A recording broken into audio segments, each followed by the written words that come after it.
Et si une planète de notre propre système solaire était sur le point de devenir une étoile? Ça ressemble à de la science-fiction, je sais, mais c'est pourtant le cœur d'une prophétie étonnamment détaillée. Aujourd'hui, on va décortiquer cette théorie. L'idée que Neptune, la géante bleue, va bientôt s'illuminer. Voilà ce que disent les textes. Neptune s'embrasera comme une lampe allumée dans la nuit. Et attention, ce n'est pas juste une belle image, hein. Non, ça décrit un événement cosmique bien réel. La transformation d'une planète en une nouvelle étoile, un deuxième soleil visible dans notre ciel. Et le plus fou, c'est que ce n'est pas une prédiction vague pour un futur lointain. Il y a une date, le 15 décembre 2031. C'est tellement précis que forcément, ça nous a donné envie d'aller voir ce qui se cache derrière cette affirmation. Alors, comment une telle idée a-t-elle pu germer? Pour le comprendre, il faut se plonger dans les fondations de cette prophétie cosmique et dans la vision de l'univers qu'elle propose.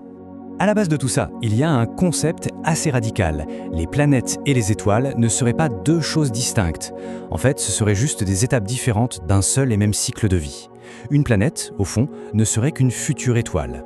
Pour mieux visualiser, on nous propose cette analogie.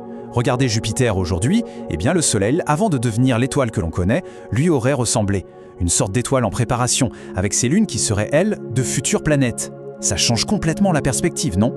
Et pour parler de ces astres en pleine transformation, les textes utilisent un mot bien spécifique, une planétoile. C'est le cas de nos géantes gazeuses comme Neptune, qui suivraient ce très long chemin évolutif pour, un jour, s'allumer à leur tour. D'accord, mais comment? Comment une planète peut-elle s'enflammer comme ça? La clé, selon cette théorie, ne serait pas la fusion nucléaire que l'on apprend à l'école, mais un processus entièrement électromagnétique.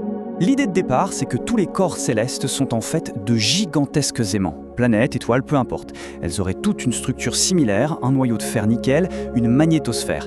Et c'est cette activité électromagnétique qui serait le véritable moteur de leur croissance et de leur évolution. Le processus d'allumage se déroulerait en 4 temps.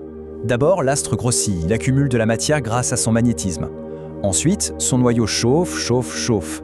Puis, sa magnétosphère devient si forte qu'elle se met à compresser violemment les gaz de son atmosphère. Et enfin, 4e étape, la déflagration. La pression est telle que tout s'enflamme d'un coup. L'étoile est née. Et ce moment précis, on l'appelle une nova.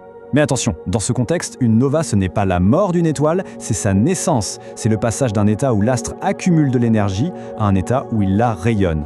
Notre Soleil, par exemple, serait dans cet état de désintégration depuis son propre allumage. Bon, mais cet allumage ne serait pas juste un phénomène physique fascinant. Non, il est présenté comme un signal, un message. Et c'est là qu'on bascule vraiment dans la dimension prophétique de l'histoire. Cette citation est vraiment le cœur du message. L'illumination de Neptune ne serait pas un hasard. Ce serait un acte volontaire, un signe grandiose visible par tout le monde et qui aurait un but, rendre enfin clair le sens caché des textes sacrés. Cet événement marquerait donc un tournant majeur pour l'humanité. La fin d'une très longue période d'ignorance spirituelle, l'ère des ténèbres, et le début d'une nouvelle ère de lumière et de compréhension. Le fameux 7e jour dont parlent de nombreuses traditions.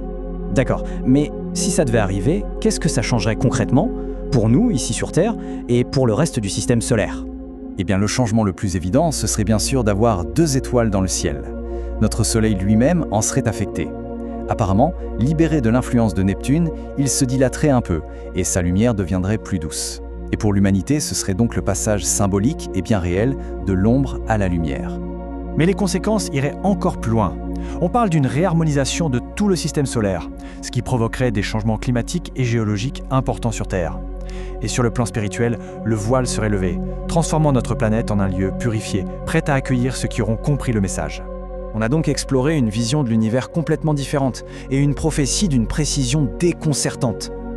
La question qui reste, évidemment, c'est de savoir à quoi on a affaire. Est-ce la description d'un futur inéluctable, inscrit dans les lois de l'univers, ou est-ce une formidable allégorie sur l'éveil spirituel de l'humanité? La réponse, si elle existe, se trouve peut-être déjà au-dessus de nos têtes.